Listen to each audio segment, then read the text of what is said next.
Hello, कैसे हैं आप लोग? आशा है अच्छे होंगे। आज नवरात्र का 8वां दिन दुर्गा अष्टमी है, जिसमें सभी लोग बहुत उत्साह से नवरात्रि की अष्टमी पूजन की तैयारी कर रहे हैं। और दशहरा ये दशहरा धूमधाम से ही मनाया जाता है, जिसमें चरण स्पर्श और नए अन्न का उद्घाटन भी होता है। तो पूजन विधि के बारे में आज जानते हैं महागौरी का। जो लोग 9 दिन 10 दिन की पूजा आराधना माँ का किए हैं, कलश स्थापित किए हैं, ये पूजन उनके लिए विशेष महत्व रखता है। और इस पूजन में माता गौरी का आशीर्वाद ज़रूरी होता है। जो लोग 8 दिन की पूजा करते हैं, वो लोग अष्टमी को कन्या खिलाने के बाद भी दुर्गा अष्टमी में 10 दिन दशमी में पारण करते हैं। नहीं तो जो लोग कन्या खिला के अष्टमी का पारण कर लेते हैं, उनका व्रत अधूरा रह जाता है। इसलिए नियम यही है कि कलश जो स्थापित है उसको 10 दिन के बाद ही विसर्जन करना चाहिए।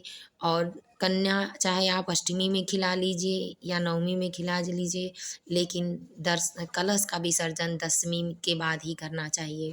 पूजन पूर्वानुभात जैसे पूर्व में आप करते थे, उसी तरह 10 दिन पहले 9 दिन पहले वैसे ही करना है। और आज महागौरी पूजन है, इसलिए माता को प्रसन्न करें। और भोलेनाथ जो भंडारी हैं, वो अन्न धन सुख संपत्ति देने वाले हैं, और माँ गौरी उनकी जोड़ा है। इसलिए माँ गौरी का आशीर्वाद अगर मिल जाए तो 8 देवियों का आशीर्वाद मिल जाता है। तो आइए जानते हैं उनकी पूजा की विधि और मंत्र क्या है। और शाम को मध्याह्न काल में इस पूजा को करने से पूर्ण फल प्राप्ति होती है, माँ प्रसन्न होती हैं। और 9 दुर्गा आपको आशीर्वाद दे के जाएंगी कि अगले नवरात्रि तक आपकी खुशियाँ पूर्ण हो जाती हैं। बहुत विशेष महत्व है इस चीज़ का, माँ गौरी के पूजन का।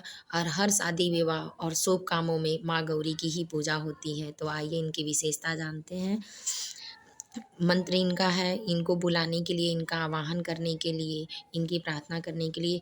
श्वेते वृषे समारूढ़ा श्वेतांबराधरा सुचिरु महागौरी शुभम दद्धान्म महादेवा प्रमोदधा। अर्थात इनका वर्ण पूर्णतः गौर है। गौर मतलब सफ़ेद है। इस गौरता की उपमा शंख चंद्र और कुंद के फूल से दी गई है। शंख चंद्र जो है गौरता की पूर्णिमा, इनकी सुंदरता की पूर्णिमा कुंद के फूल से और शंख चक्र से दी गई है। इनके समस्त वस्त्र जो हैं, जो ये धारण करती हैं, वो सफ़ेद हैं। और आभूषण भी इनके श्वेत हैं, जो पुष्प की। जब भगवान भोलेनाथ ने कहा कि आप हमारे रंग में रंगेंगी, तो इन्होंने वन से अपने लिए फूल पत्ती तोड़ा और उसी से अपने लिए हार, कान का कुंडल और चंद्र के समान टीका धारण किया। भगवती गौरी बैल के पीठ पर विराजमान हैं।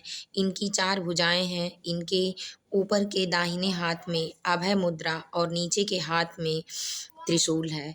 ऊपर वाले हाथ में डमरू, नीचे हाथ में वर मुद्रा है। वर मुद्रा मतलब जानते ही हैं आप। इनकी मुद्रा अत्यंत शांत है। जो भोलेनाथ और माँ गौरी देते हैं, वो शांत तरीके से देते हैं और पढ़ता ही रहता है, वो चंचला नहीं है। इनकी शक्ति अमोघ और अत्यंत फलदायी है। अमोघ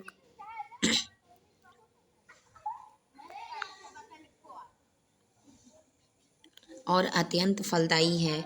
इनकी शक्ति अमोघ, अमोघ का मतलब ये होता है जो कभी ख़त्म ना होने वाला हो।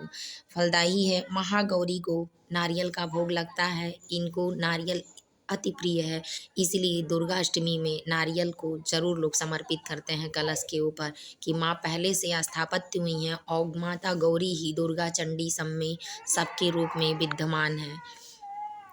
इस तरह से माँ की पूजा करें और शुभ फल प्राप्ति का अपूर्ण प्रार्थना करें कि हे माँ, हमारी सुख समृद्धि में बढ़ोतरी करिए और हमारे घर मंगल काम करने की हमेशा आशीर्वाद दीजिए। जय माँ गौरी, जय भोलेनाथ, हर हर महादेव।